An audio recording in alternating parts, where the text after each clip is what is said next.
Olá, eu sou Lívia Leão e esse é o Li no Livro.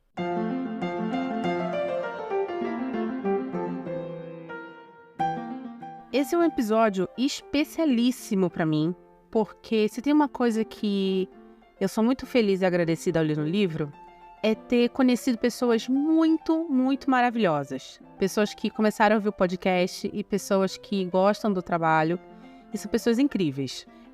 E graças ao Li no Livro, eu comecei a resenhar um historiador que eu sou super fã do canal dele, que é o Paulo Rezzutti. Eu acabei entrando em contato com o Paulo Rezzutti por e-mail e falando assim, olha, eu fiz uma resenha do seu livro no podcast e tal. Ele ouviu, curtiu e tal. E acabou que a gente se conheceu pessoalmente e eu descobri que ele não é só um grande historiador, como ele é um querido, uma pessoa maravilhosa. E então hoje a resenha é também para promover um lançamento que ele vai fazer amanhã no Conjunto Nacional, às 16 horas, com a esposa dele, a Adriana Moura.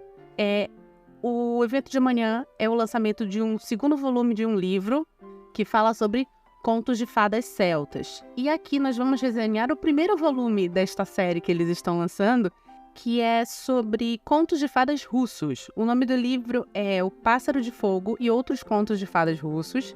Ele foi editado pela editora Leia e é uma edição maravilhosa, com ilustrações incríveis de um cara chamado Ivan Bilipin. Enfim, e vocês sabem muito bem que eu adoro contos de fadas. Eu amo contos de fadas e realmente esse livro tá muito legal, muito divertido. Tem contos de fadas que eu não conhecia a grande maioria. E os que eu conhecia, ou os que eu tinha visualizado características familiares de outros contos, eu fui pesquisar e consegui entender do motivo disso. Então vamos lá, eu vou explicar como é que eu vou dividir esse episódio. Eu vou primeiro falar um pouquinho sobre a Rússia, não sei muita coisa, sei pouco, tá? Depois a gente vai fazer um apanhadão sobre o livro, e aí eu vou chamar os patrocinadores. E na segunda parte eu vou contar o meu conto favorito desse livro, tá bom? Então vamos lá. Quando a gente está lendo esse livro, como eu falei, existem algumas coisas que são familiares a outros contos. O primeiro conto, por exemplo, que é o Pescador, Sua Esposa e o Peixe, é um conto que eu já tinha ouvido antes, acho que foi o único conto daqui que eu já tinha ouvido, porém que eu ouvi como sendo um conto japonês. E aí quando eu li o livro, eu peguei o primeiro conto, eu vi e falei, nossa, que louco, né? Eu tenho certeza que eu ouvi esse conto como sendo um conto japonês. Só que aí a gente vai lembrar que quando a gente fala de contos de fadas, a gente está falando em tradição oral. E quando a gente fala de tradição oral, é muito complicado nós determinarmos geografia, tá? Porque você tem guerras, você tem anexações de países, você tem fronteiras onde povos convivem, né? E a gente tem que lembrar que o Japão faz fronteira com a Rússia. Aliás, o Japão e a Rússia, eles entraram numa guerra um contra o outro por uma região chamada Manchúria. E essa guerra, lá em 1904, 1905, vai ser o começo do fim do reinado dos Romanov, porque aí tem outras guerras que se iniciam, né? Você tem a Guerra da Manchúria, você tem a Primeira Guerra Mundial, e aí você tem outros fatores que vão culminar, então, com a queda do Império e Lenin assumindo o poder. Mas, enfim, isso já está muito lá para frente. Esse livro também vai ter contos que lembram muito, por exemplo, o Leão e a Dama e o Leão, que a gente resenhou ano passado. Tem elementos muito próximos da menina que pede a pena de um pássaro pro pai, e esse pássaro que no final se transforma em um príncipe, e aí você vai ter uma princesa que tá empatando a foda lá do casal, mas aí a moça tem elementos mágicos para trocar com essa princesa. Então, lembra muito Dama e o Leão. Ah, mas se a gente for lembrar, a Dama e o Leão, ele é um conto de Grimm, né? Então, os irmãos Grimm, eles são franco-germânicos. Mas mais uma vez, você tem migrações de povos, você tem a Rússia como um país com uma grande extensão, fazendo fronteira com muitos povos, com muitos países. Então, eu acredito que essa oralidade acabe aparecendo em outros países da Europa. Tem uma coisa também, uma figura que aparece muito aqui, que é a figura do Baba Yaga. Que é do John Wick? Não. Do Baba Yaga. A Baba Yaga, na verdade, né? O Baba Yaga ou o John Wick. Mas a Baba Yaga, ela é uma figura que, quando eu li, a primeira vez que eu leio sobre essa figura, tá? Eu não conhecia antes desse livro. Mas quando eu leio sobre ela, eu não consigo não lembrar da Matinta Pereira do Pará, que em um momento é uma velha e outro momento é uma criatura mágica. Tem um lance meio apiário nela, né? Porque a Baba Yaga, ela vai morar numa casa que tem 2 pés gigantescos de galinha. E aí acabei me lembrando do filme dos estúdios Ghibli lá, o Castelo Encantado, que é o House Movie Castle. E aí você também não sabe se ela é boa ou se ela é ruim, porque assim como a Matinta Pereira, algumas pessoas falam que ela faz maldade com você, outras pessoas falam que se deixar ela lá no canto dela, ela não faz nada. Em alguns momentos, alguns contos do livro vão contar situações em que a Baba Yaga vai, inclusive, ajudar a pessoa, né? Vai avaliar se, vou te devorar, não, você tá muito magrinho, fiquei com pena de ti, vou te ajudar. Entendeu? Umas situações assim. Então eu acabei não tendo como não simpatizar muito com essa figura. Muito. Mesmo que ela seja a grande vilã de algumas situações aqui no livro. Então eu achei super legal isso, porque eu adoro contos de fadas. E eu acho que isso que é a beleza do conto de fada. Essa oralidade que cria quase um mapa de influências de povo com povo e troca de cultura de povo com povo. E até mesmo troca de valores, assim, sabe? Troca de aprendizado. Eu acho isso tão lindo. Alguns contos aqui, eles vão ter situações muito absurdas, né? Do tipo, a mulher com seu bebê presos dentro de um barril, jogados no mar, porém, contudo, entretanto, todavia, esta criança, quando chega numa ilha, já não é mais criança, já não é mais um bebê, já é um homem. Então, esses pormenores aqui são deixados de lado. E eu acho que é a proposta cultural desses contos. Esses pormenores não interessam. Você vai encontrar, por exemplo, quando a gente fez, principalmente Perrault e Anderson, muitos detalhes, né? Detalhes para aquele negócio ser palatável. Palatável não, ser tangível, né? Você comprar muito mais fácil a história. Aqui você não tem isso. Aqui você tem a magia e os elementos sendo muito mais exaltados do que, por exemplo, uma lógica atrás de uma história. Então, para mim, tá tudo bem. Uma coisa que eu fiquei muito curiosa também foi sobre as situações se repetindo triplamente. Eu não sei se foi uma escolha dos autores, né? Da Adriana e do Paulo, porque eu sei que eles adaptaram, né? A tradução e a adaptação desses contos foram dos dois. Eu não sei se foi uma opção deles ou se os contos eles tinham essas características, que é repetições triplas. Como assim? Situações que vão sempre se repetir por igual por 3 vezes. A Baba Yaga, quando chegar em casa, vai contar as colheres. Quando ela contar a sua colher, não é para você falar nada.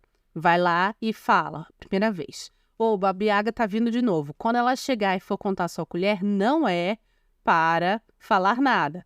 Baba Yaga chega pela segunda vez, o menino fala. E assim vai 3 vezes. Quando você encontrar tal pássaro, não pode tocar na gaiola dele. Vai lá e toca. Quando você encontrar tal cavalo, não pode tocar no arreio dele. Vai lá e toca. Quando você encontrar tal princesa, não pode fazer isso. Vai lá e faz. Então, assim, são situações que se repetem 3 vezes. Eu queria saber se... Vou até perguntar isso amanhã. Se isso é uma situação que foi uma escolha dos autores, assim, tinha muitas situações repetidas e a gente achou melhor colocar só 3, ou se o número 3 é um número especial para o povo russo, assim, sabe? Eu gostaria de saber muito, muito isso. Um adendo aqui que eu já ia esquecendo de falar. Se você jogou The Witcher, né? The Witcher, o videogame... The Witcher 3, mais especificamente. É um videogame baseado lá numa série de livros de um polonês. Lembrando que, a priori, a Rússia não faz fronteira com a Polônia, mas durante a União Soviética faz, né? Eles meio que rearranjam as coisas ali e a União Soviética começa a fazer fronteira com a Polônia. Enfim, o The Witcher, ele é um videogame baseado em livros poloneses. Existe uma fase no The Witcher que é uma mulher velha, meio deformada, assim, muito alta, uma coisa meio monstruosa, que ela vive em uma casa cheia de colheres. E você tem que pegar essas colheres. Eu tenho certeza que tem um pé aqui na Baba Yaga de um dos contos em que a mulher entra na casa da pessoa e conta as suas colheres. Eu tenho certeza. Certeza. Porque, aliás, isso que foi legal, mais uma vez nesse livro, ler e ir conectando com outras histórias que eu conhecia, ler e ir conectando com outros contos de fada que eu já tinha ouvido, sabe? Nossa, eu achei muito, muito bacana. E outra coisa, existem elementos tipicamente russos que eu não conhecia, como, por exemplo, uma construção chamada isba, que é uma cabana de madeira, né, onde os troncos de madeira são organizados em forma horizontal e no encontro de ângulo deles, eles meio que são trançados, assim. E é uma construção típica do norte da Europa, mais especificamente da Rússia e alguns pontos da Ásia, e eu não conhecia. Então, assim, por mais que a gente tenha essa diluição da cultura europeia em alguns contos, você tem coisas extremamente russas e que, se você não conhece, que foi o meu caso, é muito enriquecedor. Eu tô louca para botar a mão nos contos de fadas celtas, porque, se eu não me engano, os celtas, eles ocuparam, é um povo primitivo europeu, tá? Eles ocuparam uma faixa gigantesca da Europa antiga, que é uma faixa, assim, que vai das Ilhas Britânicas, né, que é quando a gente lê, por exemplo, Bruma-Javalon, que eles falam dos celtas, até ali Turquia, tal. Então, assim, deve ter uma riqueza de coisas, assim, de elementos fabulosa. Eu não sei quantos livros eles pretendem lançar dessa série, mas como boa fã de contos de fadas, eu vou comprar todas. Quero deixar isso bem claro. Aliás, eu quero também deixar claro que este episódio não é patrocinado, tá? Ele tá sendo feito do coração, porque coisa boa a gente compartilha, tá? E antes da gente entrar no meu conto de fada favorito, que eu vou falar porque ele é meu conto de fada favorito desse livro, eu vou chamar o Reclame do Plim Plim dos nossos comerciais, tá bom?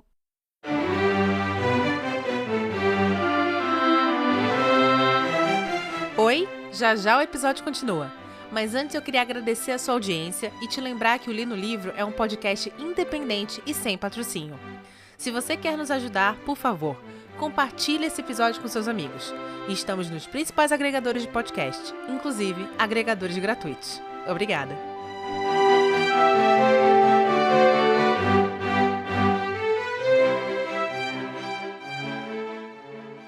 Pois muito que bem, o nome do conto é Snegurótica, a Donzela da Neve. O que é muito bom, porque se você for ver, tem livro no livro que eu já resenhei, que o nome do protagonista era, sei lá, Peter. E eu não lembrava na hora de fazer a resenha. Mas Snegurótica é um nome muito bom pra ser esquecido, gente. Gente, Snegurótica, é maravilhoso esse nome. Eu já quero, sei lá, um casal de calopsitas, o nome dele é, sei lá, Dimitri, e o nome dela é Snegurótica. Eu já quero muito isso. Aliás, esse conto ele já virou, por sinal, até ópera, tá, gente? E ele vai contar a história da Snegurótica, que é a princesa da neve, que é a filha do inverno e da primavera. Como ela é feita de neve, os pais dela têm muito cuidado com ela, porque ela pode, obviamente, derreter. E aí, nisso, ela tá muito triste, ela vai crescendo, né? Mas ela tá muito triste, porque ela tá muito sozinha, e ela é muito amiga dos bichinhos e dos animais e das coisinhas fofas. E simplesmente ela não conhece nenhum ser humano, então ela fica muito triste. E aí o inverno e a primavera, que de longe são melhores pais do que os pais da Elsa, resolvem falar assim, ok, vamos fazer o seguinte, vamos deixar a Snegurótica e viver a vida dela, conhecer pessoas. Porém, como ela pode derreter, ela precisa ser protegida do Rei Sol, que com seus raios pode obviamente, derretê-la. Então, vamos pedir para o nosso amigo Espírito da Floresta protegê-la enquanto isso. E, gente, se vocês já entraram numa floresta densa, imagina, por sinal, florestas russas. Você sabe que os raios de sol demoram a chegar naquele solo, né? Porque É um solo, a copa das árvores é muito fechada e tal. E meio que o espírito da floresta vai tratar assim a Snegrótica. Ela mesmo assim consegue andar, ela fica ainda triste um tempo porque ela fica sozinha, mas ela encontra um casal de velhinhos que não tiveram filhos, então eles são muito sozinhos. E ela é uma menina muito boazinha, eles meio que adotam ela e ela fica morando lá. Quando ela tá morando com eles, ela passa um tempo muito contente e tal, até que um dia ela vê um grupo de jovens, né? Tecnicamente mesmo sendo uma criatura sobrenatural, né? Porque imagina, filha do inverno, filha da primavera, ela ainda é uma menina, né? Uma moça de, sei lá, vamos chutar aqui 18 aninhos, né? Não 18 aninhos de sim, mas ela parece ter 18 aninhos na minha cabeça. E aí ela vê lá um grupo de jovens da idade dela, então ela quer passear com eles, cantar com eles, eles estão fazendo meio que um luau, sei lá, um luau na floresta. E ela topa ir dançar com eles, ela fica muito amiga deles. Um dos rapazes que tava lá no meio da galera se chamava Léo, L-E-L. Vamos chamar de Léo, que eu acho que é assim que fala. E ele se apaixona perdidamente por ela porque ela realmente é muito bonita e ela é uma pessoa boníssima. Só que o que o Léo não contava é que como ela é feita de neve, o coração dela é feito de gelo. Então ela não consegue se apaixonar. Então ele vai, faz cartas de amor, compõe música, escreve o nome dela numa camiseta, faz uma tatuagem, vai no Silvio Santos em nome do amor, faz tudo que dá e ela não cede porque o coração dela é feito de gelo. Outra situação que acontece é que ela fica muito amiga de uma moça, essa moça tem um noivo, e coitada da menina. E aí ela fala assim, quer conhecer meu noivo? Péssima ideia, amiga. E aí a Snegrótica fala, claro, chama ele aí. E aí o menino vem e se apaixona perdidamente também pela Snegrótica. E não é culpa da menina, gente. Gente, não vamos culpar a mulher gostosa por ser gostosa, tá? Ninguém tem culpa de nascer uma grande gostosa. Eu sei que o peso do mundo é complicado, mas não podemos fazer nada a respeito. Então, aí ele se apaixona perdidamente, a amiga fica puta. E a amiga faz uma coisa que pra mim não faz o mínimo sentido, mas quando a mulher tá puta, ela não pensa direito. Ela vai reclamar com o Kizar. Ela vai reclamar com o Kizar. Fala assim, Kizar, eu tenho uma amiga, ex-amiga no caso agora, que seduziu o meu noivo e ela tá meio que seduzindo todos os homens da região. E, inclusive, um amigo meu chamado Léo tá sofrendo horrores. Todo dia vai para ficar ouvindo sofrência, tomando pinga, pensando nessa guria. E ela tá ali sem fazer nada e é uma escrota e eu quero que vocês matem ela. Basicamente é isso que ela fala. O Kizar, meio em choque, fala assim, ok, vamos chamar essa moça aqui. Porque eu acho que a história tem sempre dois lados. A pessoa com um pouco de cérebro é tão diferente, né? Ela se destaca. Aí a Snegrótica vai até o Kizar, fica morrendo de medo e tal. E ele vê realmente que ela é uma mulher belíssima, boníssima e tal, e pede pra ela dar a versão dela. E ela fala assim, olha, ele sim se apaixonou por mim, mas eu neguei todos os avanços dele, eu não me interessei por ele, nem nada. Claramente, o Kizar vê que ela tá falando a verdade, libera ela e tal. Mas toda essa experiência, ela causou uma mudança na Snegrótica.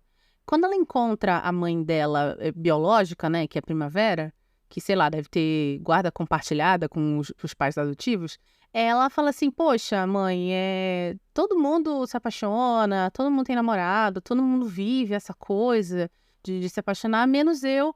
E eu queria, sei lá, sentir isso pela primeira vez. E aí a mãe percebe numa situação linda, na minha opinião, linda, que ela precisa deixar a Snegrótica aí e ela precisa fazer com que a filha dela viva essas situações. E aí ela pede pro espírito da floresta não proteger mais a Snegrótica. Dessa forma, o coração dela acaba derretendo, né? Acaba aquecendo.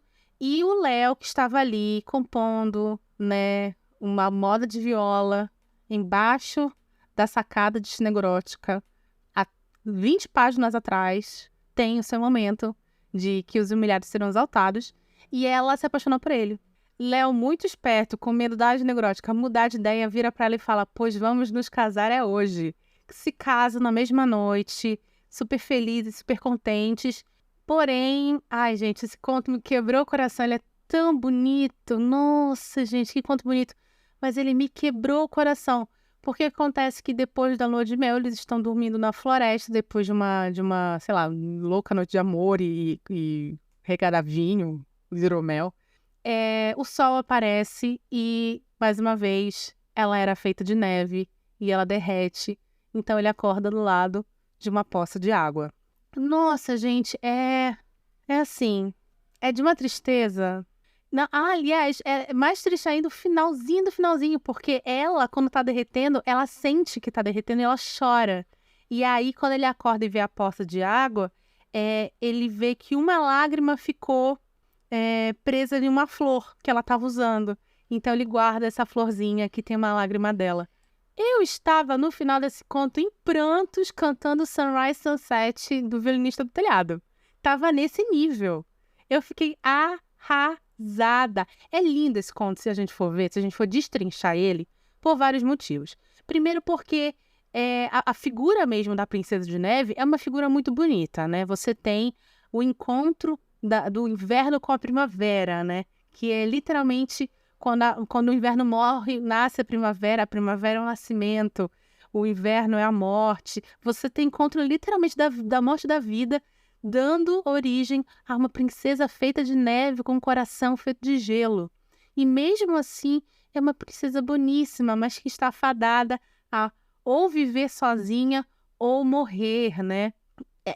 Só isso já é trágico o suficiente. Fora isso, todas as situações das pessoas se apaixonando por ela e ela sendo culpada por causa disso, e não realmente culpada, mas as pessoas culpando ela, também é de uma mega injustiça, super triste. Mas o que me mata é o finalzinho do conto, quando a mãe, ela fala pra mãe, né? Poxa, eu queria viver isso, eu queria ter essa experiência, né? E o que é a vida, gente, sem experiências, né? Sem você...